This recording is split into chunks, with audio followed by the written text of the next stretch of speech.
Okay, I've got another book review here. Haven't done one of these in a while. This is The Books of Enoch by Joseph B. Lumpkin.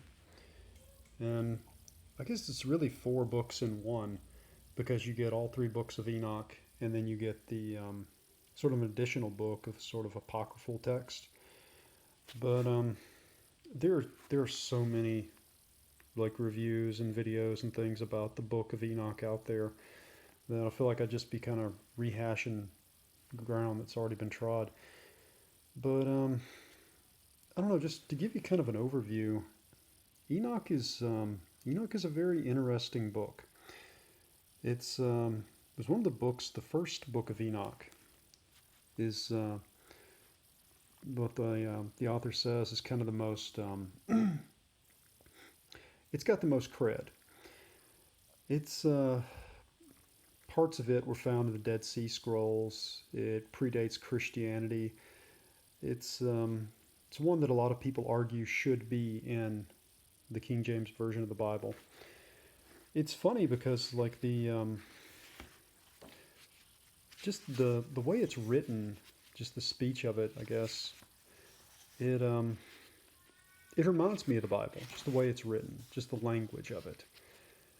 But it has a few things in it that you don't really see much of in the regular Bible. Like it talks about the giants, the kind of the three types of angels. You've got the Nephilim, you've got the Watchers, and there was a third that I just for the life of me can't remember. But they saw the daughters of man and came down and had sex with them and gave birth to these giants.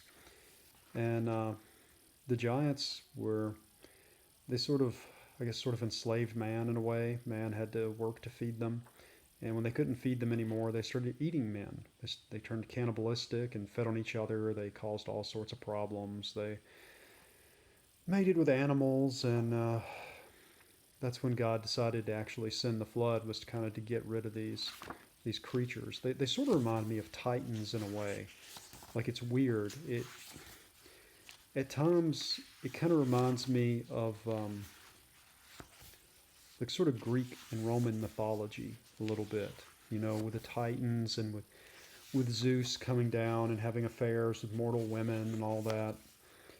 And it's definitely an interesting book. The second book of Enoch is it's kind of like an alternate creation story, which is similar to Genesis, but there's there's some really odd stuff about the storehouse. Like Enoch goes up to heaven and he sees the storehouse of like dew and the sun and the moon and all this kind of stuff. And I don't know, it's like these are objects they just store in heaven. It's weird. There's a portion where he goes to hell and sees what it's like. Three Enoch, the third book of Enoch, is very unusual.